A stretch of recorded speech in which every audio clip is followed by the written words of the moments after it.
everybody, I'm Karen Hartglass and you're listening to It's All About Food. I am very delighted to be speaking with a very special guest today.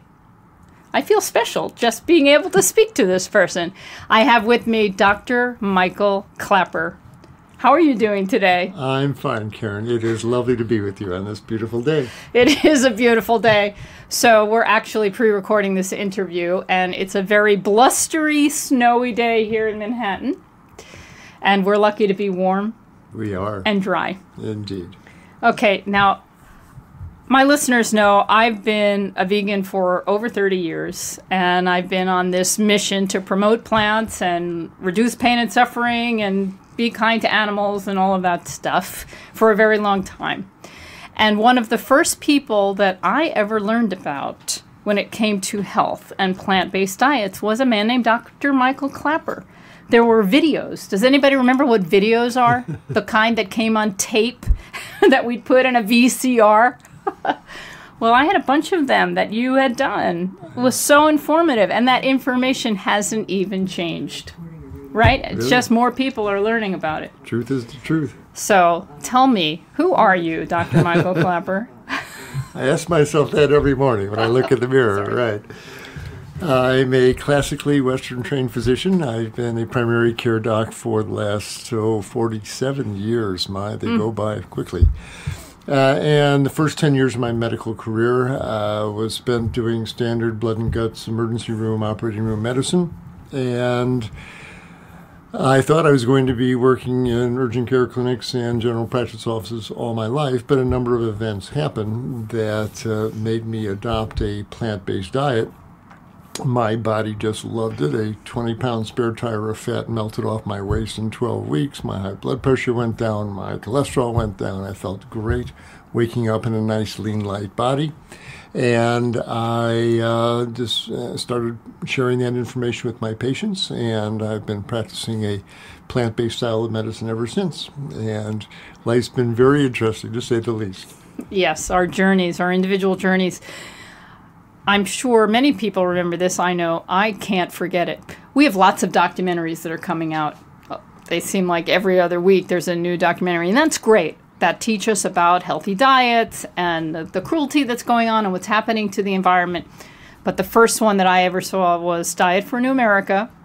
And you talked about being an emergency care physician. Right, I was an anesthesiology resident. That's I was right. doing anesthesia. Mm-hmm. And I remember the conversations about the blood and all the fat in the blood of a patient that had had a heart attack or something like that? They had clogged arteries. We were getting them ready for surgery to have a coronary artery bypass procedure done. And back then in Vancouver, people who came in the hospital could go out for a day pass with their families. And this man had been out with his family, and when he came back in, the nurse asked me to draw some blood on him. And the tube sat at the nurse's station for an hour, and then when I came back to pick it up, the red clot had gone to the bottom, and the liquid part of the blood, the serum, had floated to the top, and it was thick and greasy white. It looked like glue. I went back, and I said, "Did you eat while you were out?" He said, "Yes." I said, "What'd you have?" He said, "I had a cheeseburger and a milkshake." And I realized all the fat in the beef burger, the butter fat in the cheese, the egg yolk and the mayonnaise, the vegetable oil in the fries, the milk fat in the milkshake, all this fat had oozed out into his blood and turned his blood fatty. And, the old saying, out of sight, out of mind. It might be out of sight, might be out of your mind, not out of your bloodstream. That was very clear. And we took him to the operating room in a couple of days, and the result of keeping your blood fatty all the time with bacon and eggs for breakfast and cheeseburgers for lunch and chicken for dinner and ice cream for dessert, you'd keep your blood fatty, constantly like that, and your arteries clog up, and people suffer heart attacks and strokes. Yeah. My question is, how come nobody else figured this out? Indeed. Are you just exceptionally perceptive and smart? I think so. But what blows my mind is doctors day in and day out must see this. They do. And that has been an increasingly unacceptable reality of modern medical practice that I am devoting the rest of my medical career to overturning. This is just stunning. My profession and medical science in general can identify a genetic mismatch on gene A21, on chromosome 14. That they can identify with accuracy. But the thought that a diet of cheeseburgers and pepperoni pizzas might be clogging up our patients' arteries, this somehow is too abstruse for our colleagues to comprehend. And it's funny, but it's not funny. And this is a real issue. It's appalling to think that modern medical science, who spends trillions, literally, in health care, at this point, it's almost a willful refusal to see the effect of our patients' diet on all these diseases that they're bringing to us to treat.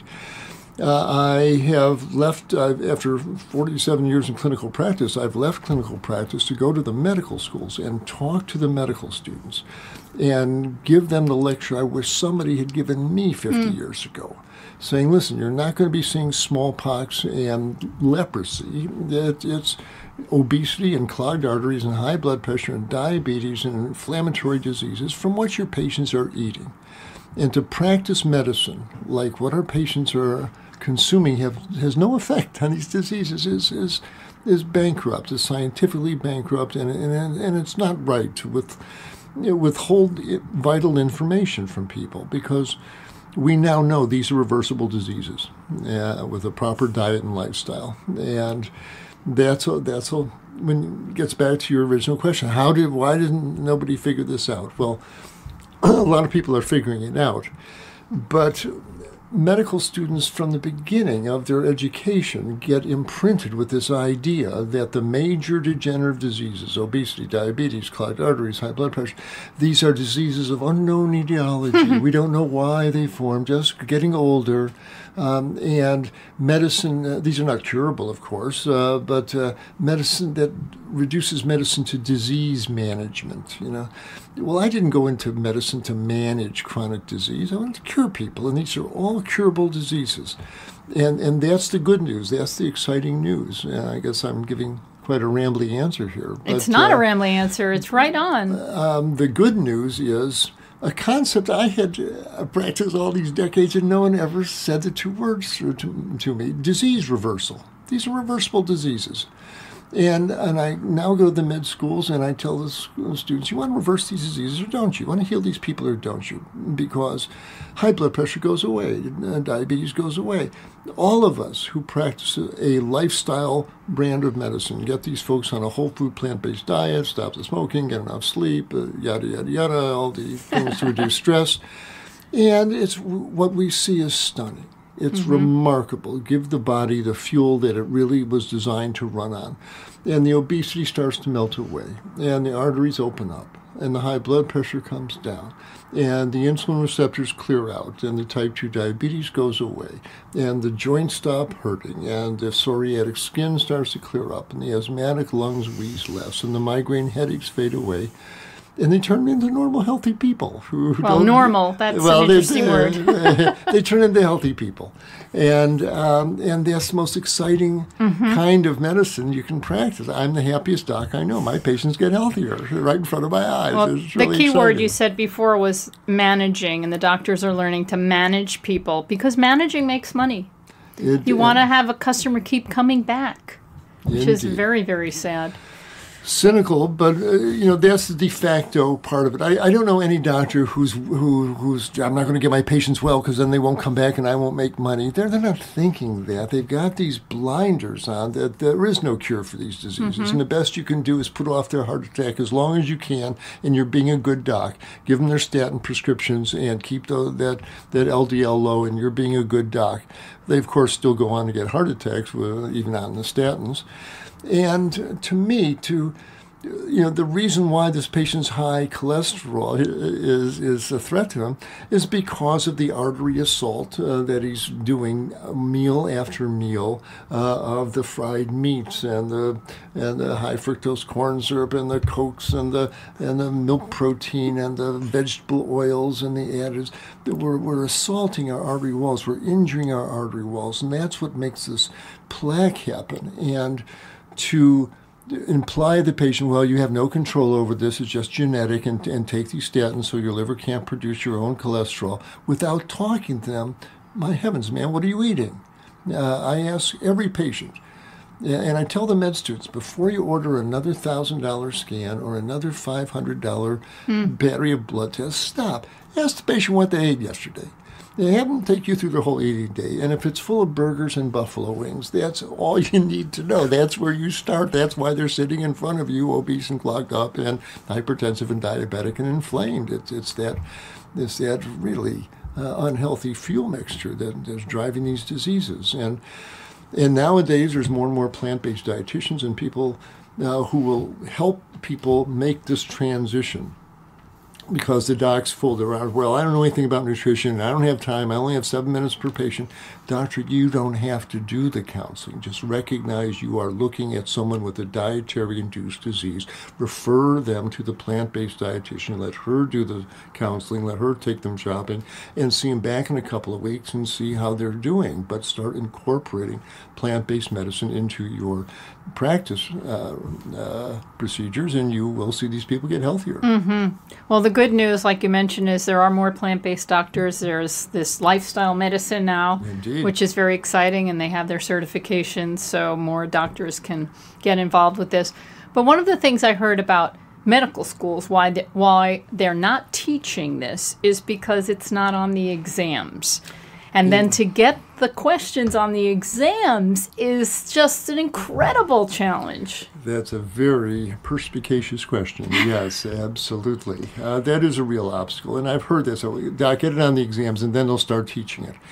So to that end... I mean, that's like a catch-22. It is, absolutely. So we have started a nonprofit initiative here called Moving Medicine Forward, which is to help us get plant-based especially, but just applied nutrition taught in medical schools as part of the regular curriculum. Every medical student should know that what their patients are eating is the main determinant of their health or disease. We want this in. So how do you do it? And, right. Now this is called Moving Medicine Forward. Absolutely. You can go to my website, drklapper.com, doctorklaper.com, and click on Moving Medicine Forward, and you'll see the work that we're doing and how you might be able to help. All that said, as far as getting this on the medical exams, you're absolutely right. And so with a colleague, Jody Cass from the Plant Beer Communities Organization, she and I were sitting around brainstorming, and we said, well, how about getting it on the exams? And so we are mounting a campaign to approach the American College of Medical Examiners, to the American Board of Medical Examiners, to get a couple of nutrition questions on the exam. It needs to happen. And now even just getting some nutrition questions would be good. That of course, we wanted. It's got to be more than taking the skin off the chicken and drinking skim milk. There's got to be plant-based nutrition. Mm-hmm. So, but you don't know until you try, and exactly. we're going to attempt to do exactly that. And the times are ripe for this. 10, 20 years ago, it had been a hopeless task, but it's in the air. It's in the zeitgeist. The studies are there. It's bubbling up in the media. The patients are talking about it. The young doctors are talking about it. The era of plant-based nutrition is dawning. And I'm just trying to act as a catalyst to pull open the doors and get the gears turning and get this going to the point where 10 years from now, the response, of course we teach plant-based nutrition in our medical school curriculum. And we're all doing that nowadays. That's what we want to accomplish, and I think we can. Do you think it would take this long, or is this faster than you expected? Oh, my. Both. I've been in this, as you know, since the 1980s. And so it's been 35 years down in the engine room with my early colleagues, John Robbins and others. We were all working to birth this plant-based consciousness. And it's been years and years. And despite the dire saddest part is the environmental warnings that we're not heated, and now we've got melting ice caps, and the health warnings that every 30 seconds someone grabs their chest and falls over with a heart attack. It's, we waited till the last minute, but it's starting to happen. We've reached a tipping point that seems to be clear, and so there's nothing to do but start with where we are and salvage what we can and get these changes happening as quickly as we can.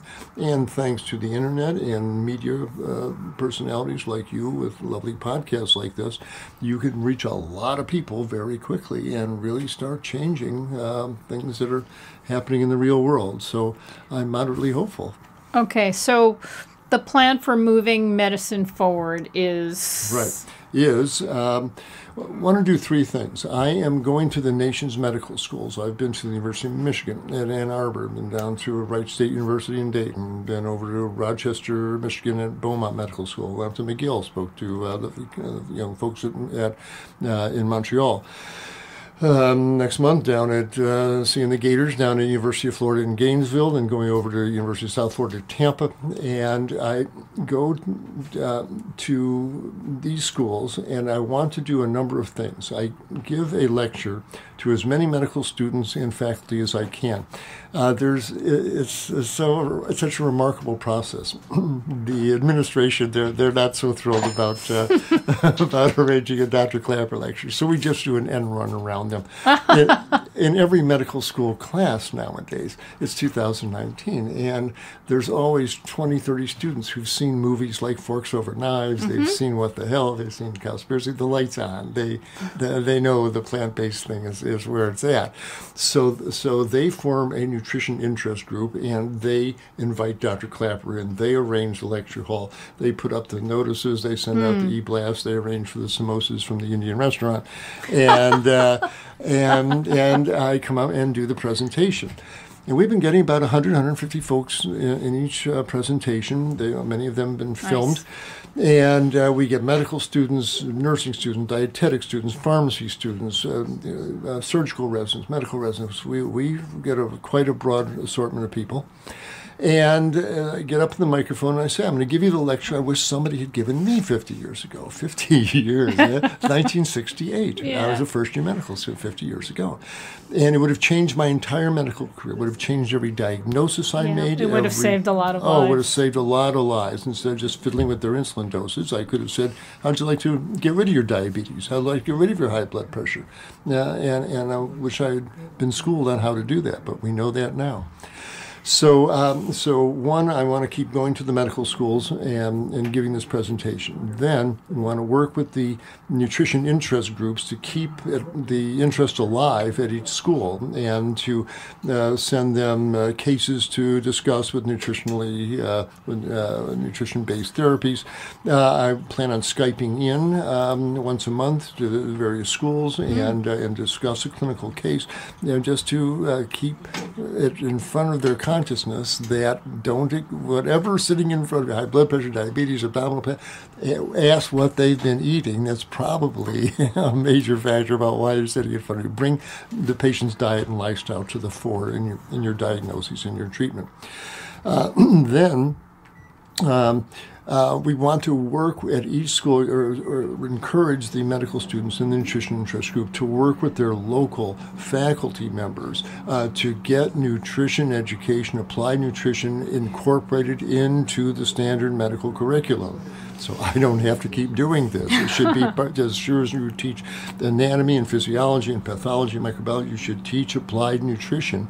In fact, in all 4 years, in the basic science years, the first couple of years, and then as you go through pediatrics and surgery and obstetrics and internal medicine, how has the patient's diet contributed to why they're sitting in front of me here? And so we want to bring nutrition to the fore, and it's time for this, because it's the truth of it, that America is sick largely from what is been eating, and we can't pretend it's a virus in the water. It's the fast foods. So moving medicine forward is supporting me as I go around to the medical schools, as I encourage the formation of these nutrition interest groups, and as I work to get nutrition taught as part of standard medical education, so every young physician graduating has a good awareness of the importance of diet and how to use a plant-based diet to reverse these degenerative diseases. Well, I imagine that if this was ultimately accepted in a medical curriculum, medical school curriculum, it would really change things in the curriculum itself, because doctors are taught sick care. They're taught how to manage sickness. They're not taught how to cure. So things would really be shaken up quite a bit. It'll take some time to get that all sorted out, right? It would. There's a couple of things behind your statement and your question there. You're absolutely right, although when you go through the surgical service, you shouldn't, not learn how to diagnose acute appendicitis and bowel obstructions. You certainly learn, your craft as a physician, but along parallel with it, we can't forget the importance of how whatever the patient eats within minutes is flowing through every cell in their body where their DNA lies unfolded. And our food molecules wash through our cells, and they play our DNA like a piano. And they turn genes on and they turn genes off. And they turn enzymes on, they turn enzymes off. And every meal changes us on a genetic molecular level. The science is called nutrigenomics. It's how our food turns our genes on and off. And we can't pretend this isn't happening. And you bet it should change medicine. The old ways is clunky and huge and inefficient, and is going to bankrupt the country as well as the medical system, and it's needless. But what's all the suffering and just patch up acute care medicine really is ineffective, and people are dying needlessly from procedures they don't need. Now, that said, what's behind your question is you absolutely have to have a change in the structure of not only how medicine is practiced, but how doctors and hospitals are compensated. Because there's going to be less disease, and there is value in heart attacks not happening, in CEOs of corporations who don't go down with a stroke. Doctors who can help that happen should be compensated. There are now being devised value-based compensation programs based on keeping the population you're responsible for healthy. What a concept. Indeed. I was told in ancient China that you pay the doctor while you're well, and as soon as you get sick, the money stops. Yeah. And it motivates the doctor to keep you healthy. Well, it's a bit of that same principle here. But it's time for this to happen. And in fact, I was at the last meeting of the American College of Lifestyle Medicine, and this lean, trim fellow comes up to me and introduced himself. I thought he was a physician. He says, "No, I'm an actuary. I'm head of the American Association of Plant-Based Actuaries, and we're realizing that the vegans, the plant-based folks, are better insurance risks, and we should reward them, financially, or at least, and the insurance companies will make out with better bottom lines." And so we're doing a webinar with him next month to the plant-based actuaries. And talk about a sign of the times. It's very there are exciting. life insurance companies too that are offering benefits or lower premiums. As well they should. As well they should. Excellent. You've been doing this a long time. Indeed. Have you learned anything new over the decades? Oh, absolutely. For the past 8 years, I was on the medical staff at True North Health Center in Santa Rosa, California, about an hour north of San Francisco. And for 8 years, I practiced applied clinical nutrition. And people would come in with all the classic diseases: high blood pressure, diabetes, obesity, clogged arteries, lupus, inflammatory diseases. And we put them on a whole food plant-based diet, and we run that lovely phytonutrient-rich food stream through their tissues day after day after day. And what I was privileged to see there was stunning.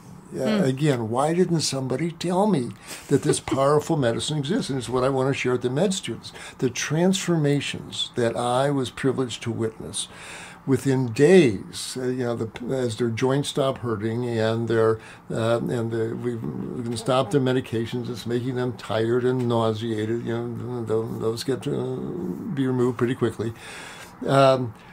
As the days go by, they start turning into these healthy people, and the bloat leaves their faces, and the wince leaves their eyes as they get up, and their knees don't hurt anymore, and their bowels start working, and the weight comes down, and after a week, 2 weeks, 3 weeks. We didn't take before and after pictures, but I wish we did, because that would be a great story. People love to see those. The changes are just spectacular, and that's the most powerful medicine going. And every physician, and we would have physicians come through and do internships or rotations, and it would change their lives, change their practice. Once you see this. They say once you look behind the curtain, you can't pretend you don't know what's behind the curtain. Right. Well, this tears the curtain down. This is transformational medicine. You transform these people, or they transform themselves. And it's quick. This is not a 5-year project. Within days it happens, and certainly weeks to months. 90 days on a whole food plant-based diet, you are a different physiologic creature without question. And whatever pills you have in your medicine cabinet, the odds are you won't need them after 90 days on a whole food plant-based diet, not Oreos and granola bars, but real live. Even vegan Oreos? Even vegan Oreos, right. That's been a thing over the years. You and I have both seen the rise of the vegan junk food industry, and bless them, but you don't want to, it's nice for a treat, but you don't want to subsist on that stuff. I remember I used to celebrate those treats because they were so few and far between. You couldn't find them, and then when I would find one, wow, I would have it. Absolutely. And now I won't eat refined sugar anymore. I'm done with it. It's over. Right. And because I don't want to say the thrill is gone, right. but I know more now, and sure. I just don't want that in my body. Exactly. We get wiser.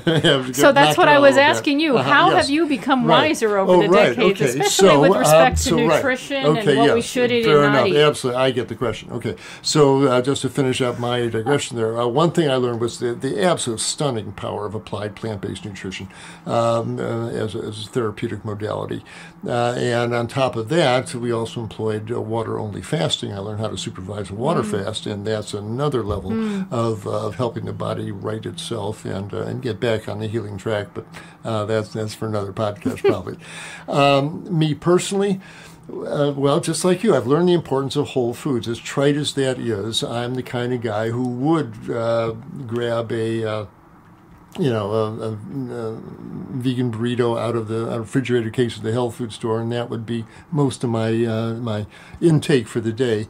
I've learned the importance of fresh whole foods, to not go through your day without at least one big salad. We need fresh fruits and vegetables. You can't eat everything out of packages and boxes and cans, even if they're vegan. And so to have something fresh and live every day. Green and yellow have become my favorite colors at dinner time. We have something dark green on the plate: kale, chard, broccoli, Brussels sprout, asparagus, bok choy, something dark and green, and something yellow: carrot, squash, sweet potatoes, yam, something yellow. Green and yellow, green and yellow, yellow orange. Yellow orange? Yeah. Even a yellow orange will take. Yellow orange, I see what you're saying. Yeah. Yes, yellow orange color. Yes, absolutely, yellow orange. Thank you. And all these wonderful new grains. I really wasn't familiar with quinoa. I sure am now. It's become my favorite grain. Farro, those of you who are not gluten intolerant, if you don't know about farro, what a toothsome, chewy grain. Oh, it's wonderful stuff. And how convenient. People say, this food is, it's inconvenient to make. Actually, you make these big, pots of hearty vegetable soup. My wife makes a spectacular hearty vegetable soup, and she loads it up with all sorts of vegetables and rice and beans and lentils and quinoa, and it's a meal in itself. And you can make a big batch and put it into plastic freezer containers, let it cool, put a lid on them, and freeze them. And now they're in your freezer. And when you don't feel like cooking them, bring them out, heat them up, and eat them. So it's turned out to be, the more you do it, the easier it gets. Now, I just want to interrupt and say, this is audio. You can't see what Dr. Michael Klaper looks like right now, but he's elated and smiling, talk about all these foods that he loves to eat. Indeed, thank you. I can't hide it, and no need to. This is nutritional good news, and it's so, I don't know where we want to go here, but the truth is, it's so right that this diet, I'm focused on people's inflammatory markers and intestinal motility and all that stuff, but really, really, we're talking about healthy human beings who aren't suffering anymore and wasting precious time on this planet where they could be loving and helping heal this world and bringing joy into their lives and other people's lives. And the truth is, you and I, Karen, are both long-time vegans in our hearts, and you wake up like I do with the image of the slaughterhouse tucked away in the back in the corner of your mind, and that's still going on every day, 1 million chickens an hour. And for all this lone physician can do, the best thing I can do to help the animals is get people to stop eating them.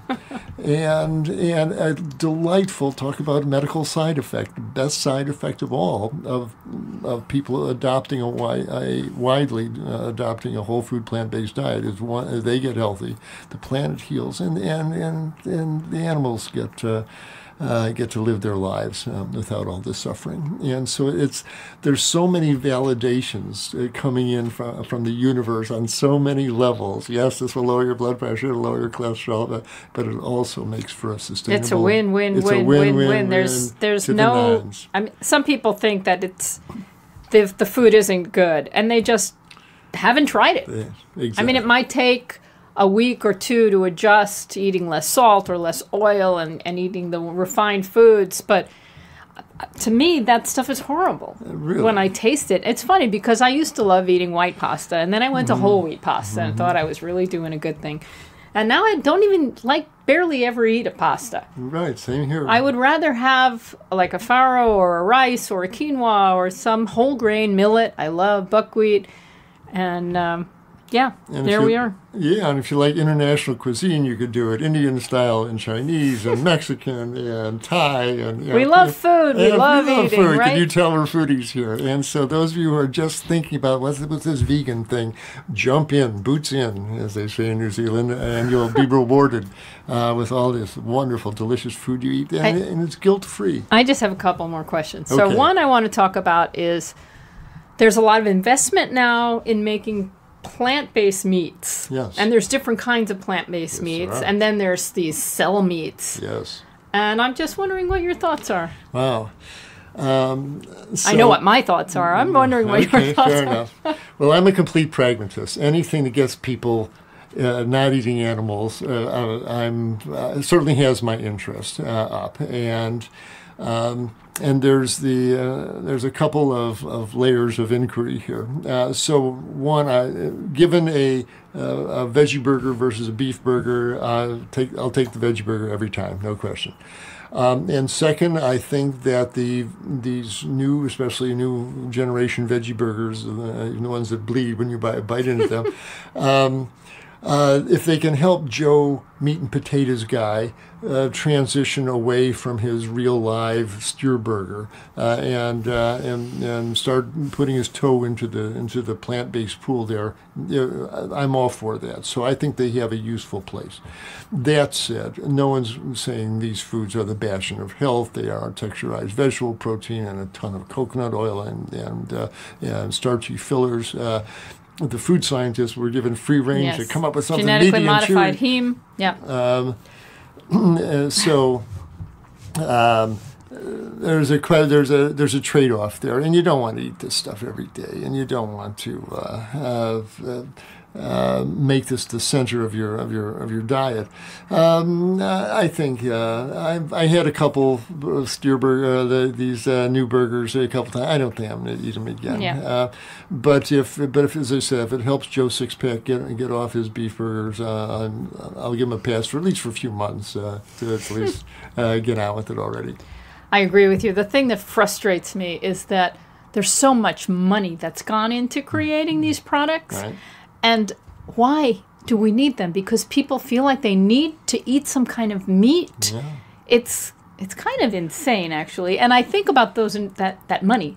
That money could be used to cure so many mysterious diseases. So many smart minds have gone into making burgers Indeed. instead of something really profound. Yeah, we're a burger nation. But we're a burger nation, yeah. Right. Okay, the other thing I wanted to ask is this new frontier of the microbiome. All right. Where do you see that going? I see it going all sorts of wonderful places. In fact, the last lecture I gave, one of the young docs came up and gave me this article from the American Journal of Clinical Surgery, Microbiome Medicine. This changes everything. These are the surgeons writing this. And we are now understanding that the trillions of microbes that live in our gut are not innocent bystanders. Their byproducts are neurotransmitters and inflammatory mediators that change who we are. They get into our brain, change our emotions and our thoughts, change our inflammatory states throughout the body. They're a real key to health or disease. We now understand. And the real key thing, the microbiome and the individual critters down there are interesting, but the real take-home, the most important thing for the listeners, is that the food you eat determines the microbes that live in your gut. If you eat a bunch of sugar, you're going to summon up sugar-eating microbes. You eat a bunch of meat, you're going to summon up carnitine-eating microbes, and they don't do good things for you down your gut. But you eat a whole food, plant-based diet, you put soups and vegetable soups and salads and steamed veggies and quinoa down there, you summon up a wonderful microbiome full of Prevotella bacteria that are anti-cancer, anti-inflammatory, and stabilizing. And the microbiome will take care of itself if you just give it the whole foods that really our species has been eating for millions of years. We really are plant-eating creatures. We are not homo carnivorous, and the microbes are just asking for those whole plant foods, and you wind up with some wonderful microbes that do good things for you. What's fascinating is the human body is really very resilient, and it's amazing how much crap we can feed the human body, and the body continues to live. Maybe with some problems, but keeps going. And imagine if we just took care of ourselves. How long do you think we could live? Well, this body clearly is, we're given all the centenarians in the blue zones here. We usually can make it, past 100, and you can throw a couple of decades on top of that. But again, it's not a matter quality of life. It's what are you going to do? No matter how many days you have on this planet, there's a number. There's a final number of them. What are you going to do with your time? And if there's an afterlife, I think we're going to be asked one question. You were given a human heart and time on this planet. What'd you do with them? How much did you love? I think that's really what it's all about. And use every day, every precious day on this planet as an opportunity to love and to make people around you feel better. And no matter how many days you have, they'll be well spent. That's the best way to wrap this up. My listeners know I always talk about tuning in love on this show, and love heals, and it's all about love, and love cures everything. So love yourself and feed yourself some plants. Well, Dr. Michael Klaper, thank you for joining me and talking about moving medicine forward. Again, people can go to drklapper.com. That's spelled out DOCTORKLAPER.com, and you can find more about moving medicine forward on the website, and a whole lot more, because that website is loaded with information.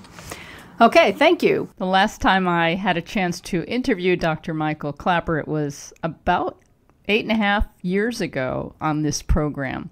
It's always better to have a live interview with the person in front of you face to face, and it was especially wonderful to be in Dr. Michael Klaper's presence and get to know him a little better in person. The event that we went to afterwards at Candle Cafe West, I think I talked about it a bit last week, was really fantastic.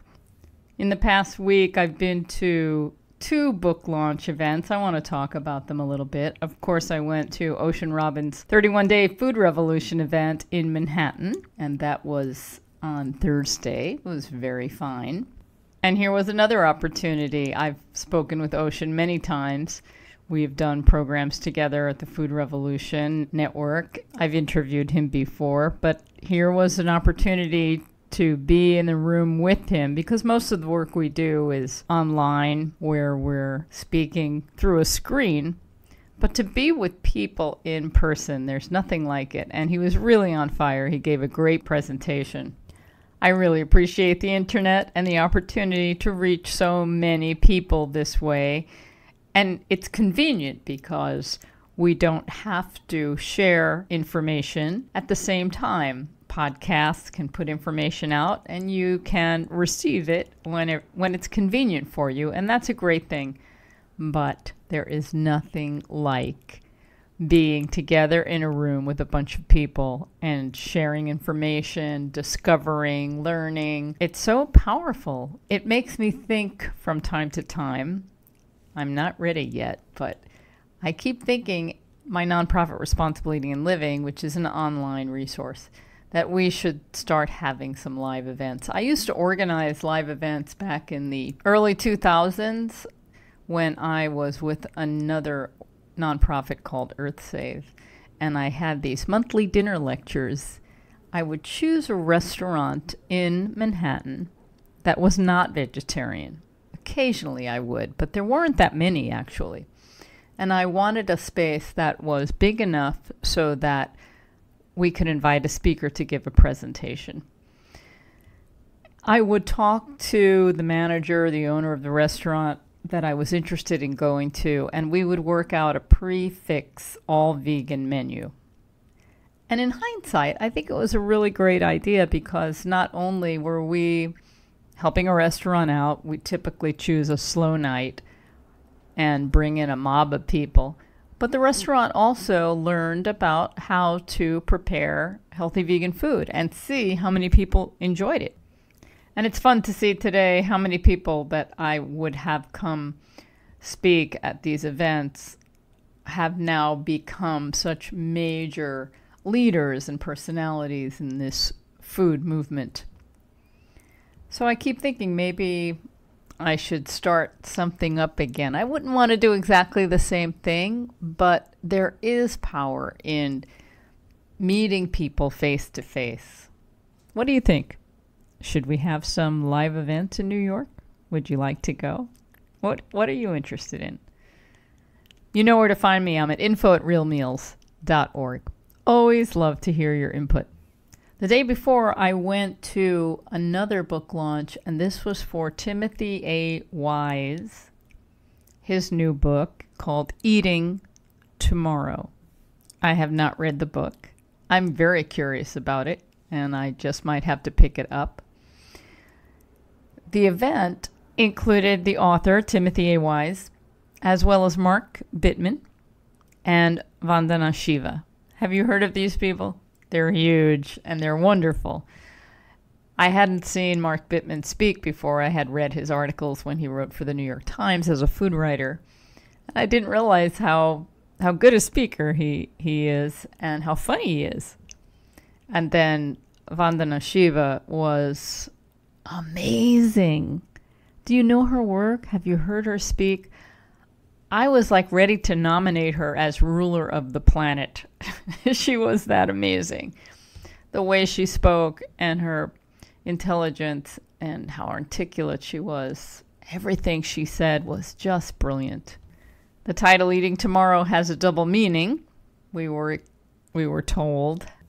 The book is not only about feeding the population in the future, tomorrow and any day in the future, but also how today, in the current day, we are using up so many resources and doing so many things, negative things to the planet, that we are eating today what we will need tomorrow. So we're actually eating the future, or destroying the future, or compromising the future.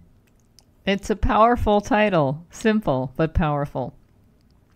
They talked a lot about Monsanto, the evil Monsanto, and now the merger with Bayer, or Bayer, however you like to say it, as well as the other cartels, as they called them, DuPont and Dow, that have come together. And they talked about how much power they have over our food supply. And of course about the lies they tell. And the one that's really big to me is involving genetically modified food, genetically modified organisms.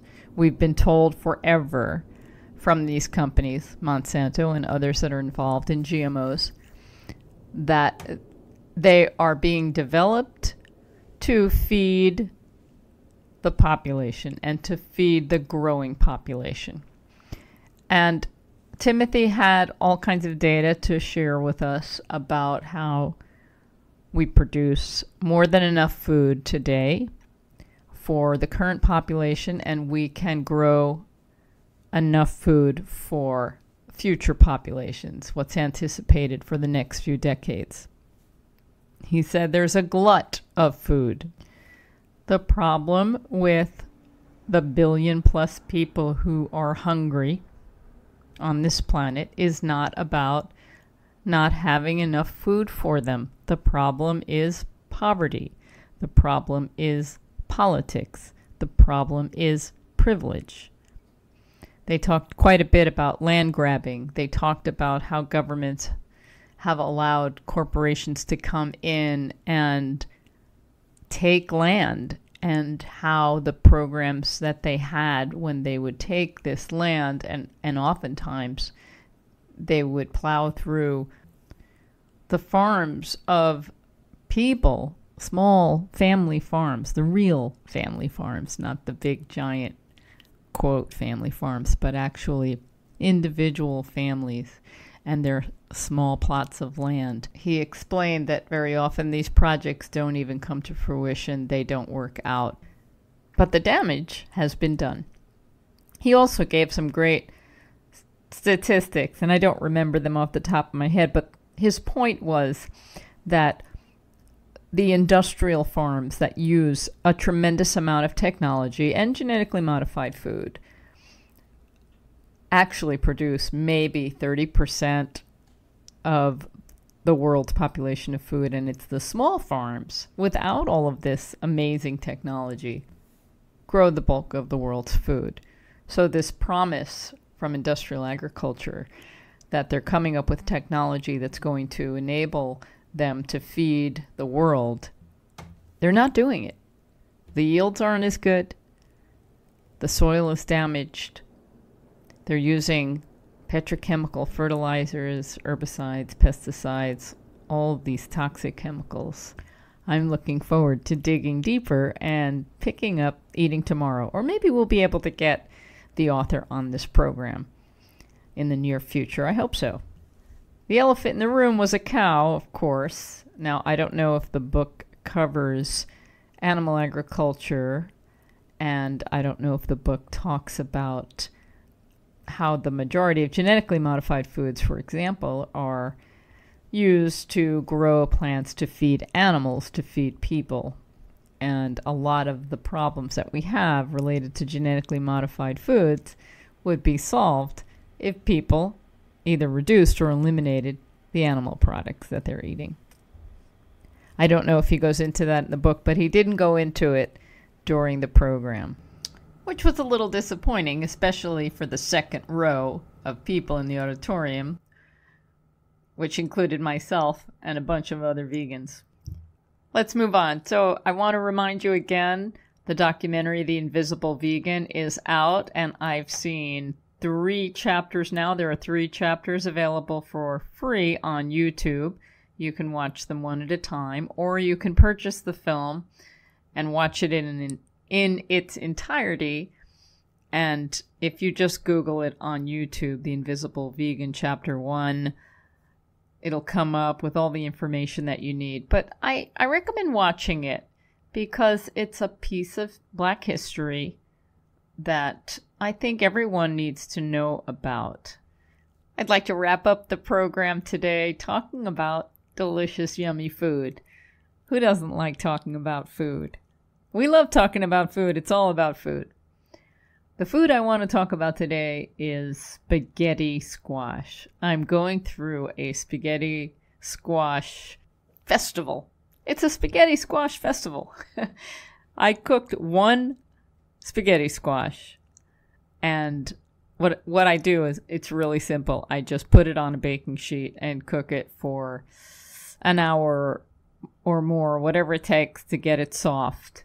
And I cook it at about 400 degrees. I don't cut it open. I don't want to spend the time or the trouble to try and cut into a really hard squash. And then when it was done, I cut it open and then I put it in the refrigerator. And I wasn't ready to eat it for a couple of days. But then when I was, it was there for me. And I'm alone right now because my partner Gary is in California. And he's been gone for about 6 weeks. And I will see him very soon on my way to California. But back to spaghetti squash. I've been eating by myself, and so one spaghetti squash has provided me with many, many satisfying meals. There's a lot of spaghetti in there in one spaghetti squash. And what I did was I scooped out the spaghetti, and I prepared a simple sauce made from fresh tomatoes, red onion, some dried basil, and I sauteed all of that together. I always dry saute, I don't use oil. And then when it was all cooked, I added in the spaghetti squash, gave it a nice little spin, and then I turned the heat off once everything was cooked, and I added the secret ingredient. The secret ingredient being my almond ricotta. Have you ever made my almond ricotta? The recipe's at responsibleeatingandliving.com. Some people might think it's a little tedious to make, but I think it is oh so worth it. So let's step away from the spaghetti squash for a minute. I'll talk about the almond ricotta, which is just soaked raw almonds.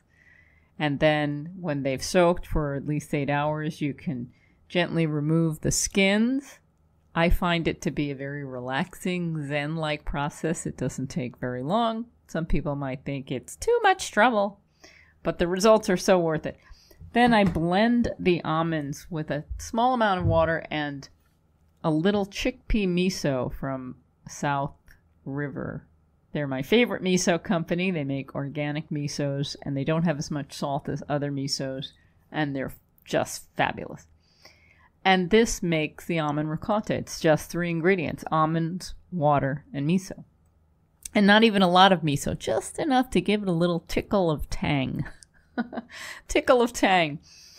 Well, I mixed a little almond ricotta in with the spaghetti squash, and this was an amazing dish. I couldn't believe it. And I had it again, the leftovers, and then I made it again with, I only used up half of the squash, and then I had the other half, and I made it again, only this time I added a little porcini mushroom powder in with the onions and tomatoes. This is like pasta. I don't like to eat noodles with refined flour, even whole grain flour anymore. And spaghetti squash is just, it's perfect. It gives you that spaghetti feeling, and you can use your favorite sauces or try something like what I'm suggesting. This almond ricotta with the tomatoes and the basil and the onions is just fabulous. If you check out my What Vegans Eat blog, you can see how beautiful this dish is. Specifically, What Vegans Eat Day 1457 and 1460. Those should have some nice photos for you of spaghetti squash. Before signing off, I want to thank my very best brother, Barry Hartglass. He has helped a bit recently with the audio of some of my recordings when I've pre-recorded interviews, and sometimes they don't come out exactly the way I like them to. He came to the rescue with a couple of them just to balance the volume, balance the sound. He's a musician and a sound engineer, and he's a good person to have in the family. So thank you, Barry. Barry's also a wonderful composer. He composed the theme music for this show that I've been using for almost 10 years now. If you want to learn more about Barry and his music, you can go to his website, barryhartglass.com. It's good to express gratitude. It feels good, and I think it feels good to receive thanks from someone who's appreciated something you've done. I appreciate you. I appreciate you for listening. I appreciate you for wanting to know more about your food system. I appreciate you for wanting to learn new things. Thank you. Thank you for tuning in love with me today on It's All About Food. I'm Karen Hartglass. You can write me at info@realmeals.org.